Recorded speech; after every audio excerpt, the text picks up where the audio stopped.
In fact, this is one of the first steps when we are painting a model. No? Apply some filters to prepare the base. What is the purpose of a filter? If we have a base color like this, and we think that the shade is not correct, for example, if we are making a Israeli Sherman and we think, this is too gray look, must be more yellow, or it's too yellow and must be more gray, then we can use the filters to change the tone, the shade of the color. This is why the filters usually have a strange colors like blue, or can be green, or can be even pink. It doesn't matter. The filter just change the shade, and in fact the filter is really transparent because must acting like a photograph filter, like in the photography.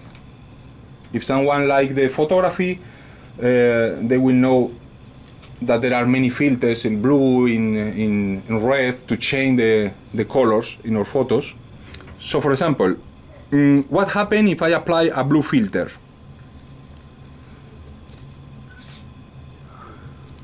This have a little something strange. Okay.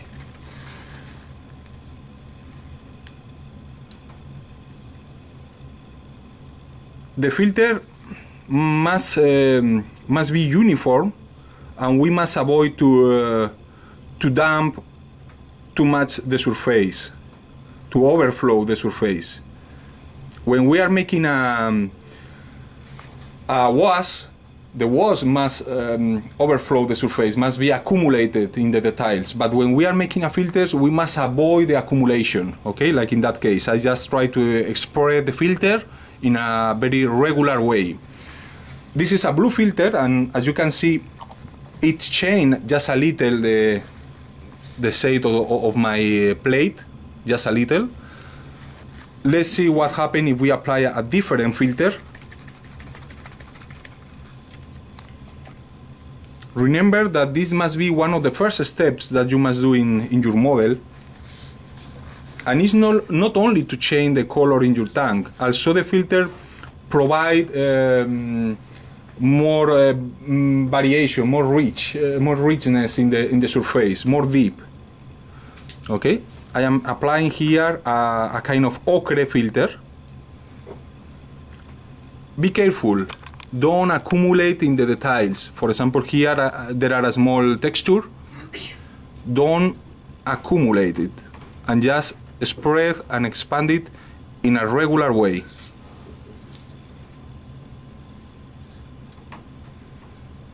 Okay. Now, do you prefer to apply it by brush just so you can get the natural variations as opposed to airbrushing the filter on? Many people always ask that question, and it's better the brush, because the brush we apply in a very irregular way. Even if we try to apply regular, the final look will be a bit irregular anyway. Like you can see here, that you can see different different intensities, no? That will provide more variation to the base. Will be more attractive, the final look. We can apply even different layers of filters. We can let dry 24 hours, and tomorrow we can apply another one with a different color, so we can adjust the color with a lot of accuracy according to the photos that we are using like a reference. So that is just a filter, so simple. It's not a wash. Don't accumulate in the rivets, in the joints, in the panels, and always let dry. And you can apply any kind of filter. Well, just a small explanation about those things. Let me take the overlays.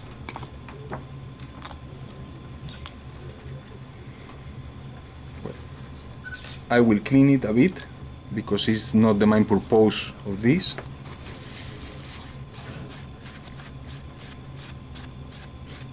Well, even if I remove it, you can see the difference. Mm-hmm. Can you appreciate in the screen? Oh, yeah. Yes? Ah, okay. Okay, because the screen that is in front of me have less quality, so I cannot appreciate very well the effects. But you can see, no, the difference of the filters. Especially the blue.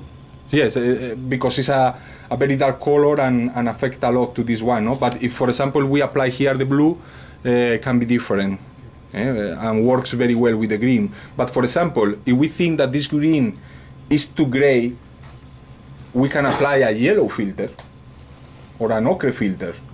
This is based in the theory of the mixing colors. For example, if we mix blue with yellow, we will get the green. No? So if we put here a kind of yellow color, because the green is a little bluish, we will obtain a more green tone or shade.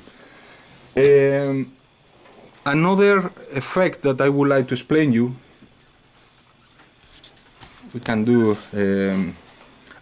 The filters are very useful when we are using camouflage, because the filter also unify the camouflage. So if we are making a very aggressive and contrasted camouflage, we can apply some filters to unify a bit everything. Another interesting effect that we can make in our models is the streaking grime. That technique was developed to like a solution to simplify the works with the oils. Do you know the dot technique, applying small dots and blending all together? Yeah. That was a technique developed by Carlos de Diego Vaquerizo in Spain. He developed many years ago, and finally that technique became very popular around the world.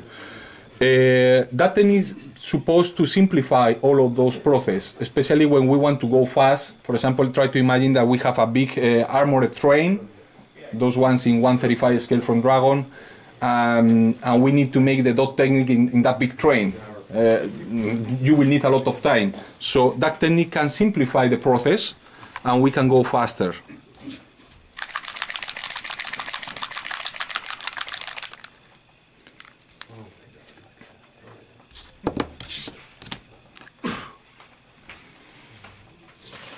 Well, one thing that I recommend you to do, especially depending if you apply a varnish or not, depending if you are using Tamiya, Life Color, or Ammo Colors, doesn't matter. Those products will work in different ways. So to avoid any mistake or to avoid any problem, I recommend you to apply, or not to apply, just humidify the surface with enamel thinner. Just humidify. For example, could be interesting to do that after the filters. But just in case that you are painting directly over your model, just try to humidify the surface just a little, no, not too much. And then we can start applying the streaking effects. One second, I'm gonna choose the brush. Does everyone understand clearly about the humidifying of the surface? Not soaking it. You don't want to soak the surface at all. Yes, sometimes the key or the secret between to be successful doing something or not, sometimes are those subtlest difference in the terms, about soak or just humidify, no? Sometimes that is the key of everything. Well, it's still fresh, so which is good,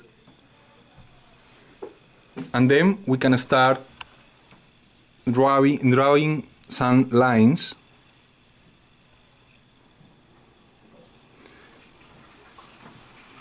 Some of them longer, another shorter. You doesn't need to be too much accurate doing that.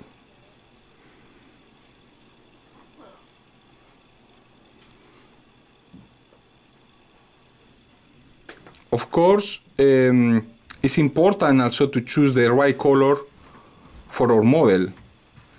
If we are painting something in red color or in yellow, don't use the same streaking grime color. Use a different one to adapt to your model. That one is one of the most generics, okay, and can be used for many purposes. But sometimes you must try to select a different color. For example, if we make here one streaking with the same color, will be too intense. So we must be careful with that. Okay, we already painted the lines. As you can see, the surface is still humid, but not fresh. And now is when we can blend the colors by using a plain brush, like this one, like we used before. One more time, the brush must be humid, not soaked.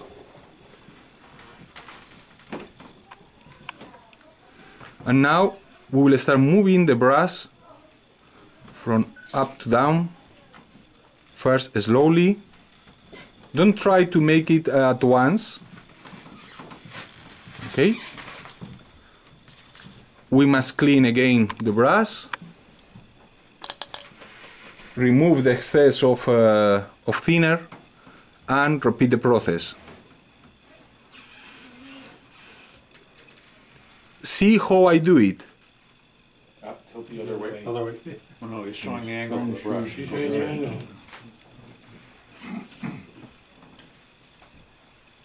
I don't do this. Okay? Can you see the difference? I move from the top to down only once, and that's all. Again and again.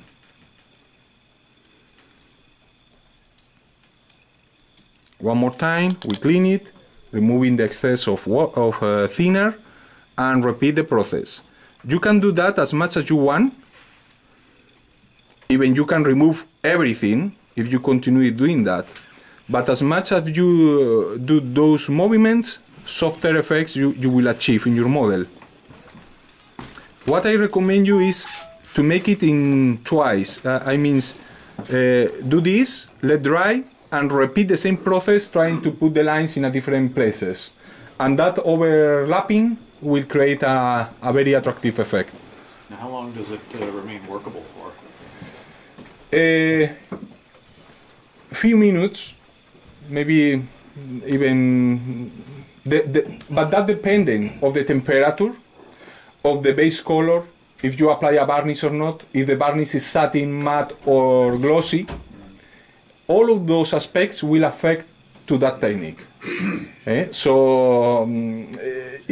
Okay, looks easy and is easy, but depending how is the base, depending the temperature, depending many aspects, depending the thinner that you are using, will affect or not in different ways. For example, I use that thinner that is very soft and doesn't attack to the base color, doesn't attack to the plastic, but it's softer to blend the lines in case that you let dry too much. If you do that with oils, what is the problem with the oils? That the oils need to a lot of time for dry, and then will be more difficult to control those effects. Because that one is enamel, dry a little faster, we can work also faster in our models. Remember that all of those techniques that I will show you is the only purpose is to work fast, not for to be the best modeler in the world.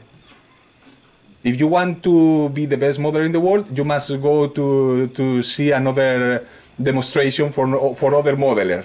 But this is only for standard modelers like me who want to paint a lot of models in short time, just for enjoyment, just to have fun. Don't expect to get a lot of medals thanks to those techniques. But you will be happy doing that because you will finish your models. That's all. Okay. One question here. Yes? The base color has to be dissimilar from this streaking color, isn't it? In other words, the base has to be acrylic so that you can work with enamel? No, you can apply the enamel streaking over enamel colors, over lacquer paints, over acrylic. If you're using a lot of thinner, wouldn't it lift the base color? For example, if you use Hamroll, that is a wonderful paint. The Hamroll is a very strong paint. If you let dry for 1 week, if you apply that enamel thinner, doesn't affect to hand roll. Doesn't affect. If you are using acrylics, any acrylics, what I recommend you always is to apply a good primer. The primer many times is the consequences of many problems when we are applying washes or streaking effects. So when I paint with my colors, I always apply a strong primer. Okay. Another paints, for example, Tamiya. Tamiya is a lacquer paint, not acrylic. It's a kind of lacquer paint. You can mix with lacquer thinner. It's like Mr. Hobby. Those paints are exceptional, so are wonderful, but are a bit toxic when you are painting. You can get a bit sick. Those paints, even if I recommend you also a good primer, those paints are enough strong to resist those kind of thinners. Of course, if we go to the drugstore in the next corner and we buy any thinner for $1, 1 liter, then doesn't expect that thinner works well. For example, when I choose that thinner for myself, the chemical give me around 10 different examples with no labels, and they told me, okay, try and choose the one that works for you. So I was trying 10 different thinners in my own model, and when I tried the first one, oh my god, that matched the paint. The second one doesn't affect to anything but doesn't work. The second one smells too much and is very aggressive, but works well. So finally I found one that works very, very well for me. When finally I made the decision to choose that one, the chemical told me, okay, you are very smart, you choose the expensive one. Okay, it's like everything. We cannot expect that something cheap works the same that something expensive. This is more expensive than 1 liter of thinner in the drugstore for many reasons, not because it's Mig Jimenez brand. It's because it's really expensive. Costs a lot for me too. So the tools are very important. You cannot pretend to be a good mechanic with shitty tools in your pocket. Where is the helicopter mechanic? He's not here today, no? No, because he can explain that very well.